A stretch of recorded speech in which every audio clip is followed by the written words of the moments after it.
In love kasi.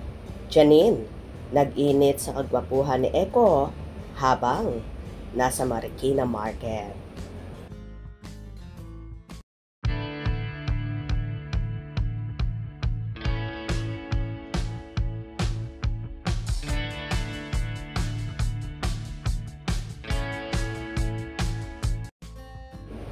Nagbahagi si Mr. Pogi at Asian Drama King na si Jericho Rosales ng mga larawan at video sa kanyang Instagram account kung saan nasa palengke siya ng Marikina.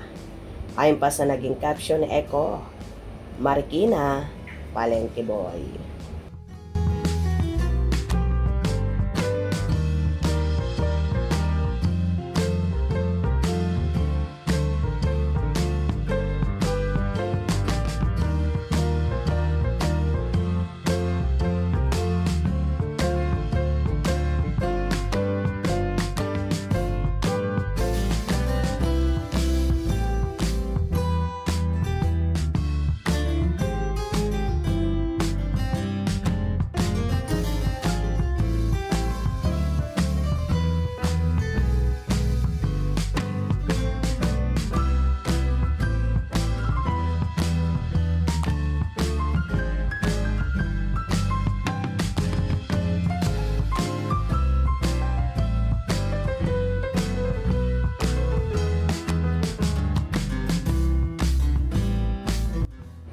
Agad-agad namang nagkomento ang nobya ni Eko na si Janine Gutierrez ng 3 thunderstorm emojis. Matipid pero tila nag-init si Janine sa kagwapuhan ni Eko kahit naka-helmet. May naging komento naman ng mga netizens regarding dito. At Janine Gutierrez, love you, #Ekonin. Did you give anything for Baba at Jericho Rosales official? Carb type pa rin ba yan, brother? At Jericho Rosales official, grabe, I would cry if I knew you and I were in the same market and didn't realize you were there all along because you were wearing the helmet. My forever crush. Nax BMW ang pogi na ng rider napakagara pa ng motor astig. Ingat always sir, na-miss mo na ba? May airhead ka pala, ride soon. Nice bike. Paps at Jericho Rosales official. Drive safely, Baba. Eko, cause Irish Baba. Nini waiting for you. Gondo.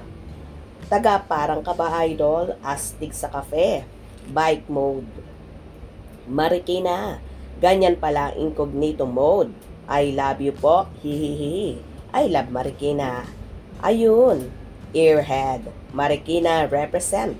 Palengke lang, naka BMW pa. Nice wheel bro. Sino kasama mong mag-cruise? Pakisabi nga kung kailan ka ulit mamamalengke. Back to your old stamping grounds. Ganda ng ride. Namalengke ka sa bayan. Ingat mahal. Pa-test drive ko sa. Kainis ka naman kung alam ko lang namalengke ka kanina. Sana namalengke ako. Lapit lang yan dito. Back sir. Split naman yan. Idol. Pogi. That is very clean, BMW dude. Nice breaker. Ang taong tumitingin sa pinanggalingan. Ride safe bro. Kita tayo sa BGC. Pangkas po. Yun o, dumayo. Diyan ka lang, teka. Hello sir, tips po ba yon para iwas kalawang pag naulan? Nasa na si Miss Janine? Highs, ba't di kita nakita around Marikina? Ganda ng bike. Nakakatuwa si Eko, talagang binabalik-balikan niya ang kanyang pinagmulan kung saan siya talaga nakilala at in fairness kahit sikat na siya, di pa rin siya maarting tao na kahit mabaho at madumi ang lugar, napupuntahan niya pa rin like palengke. Diyan mo talaga makikita ang taong may kabutihang puso at kababaan ng loob. Kaya naman lalong nahuhumaling at naiinlove sa kanya si Janine sa pagiging simple at humble na pagkatao meron si Eko. Kung nagustuhan nyo ang video na ito, comment down below.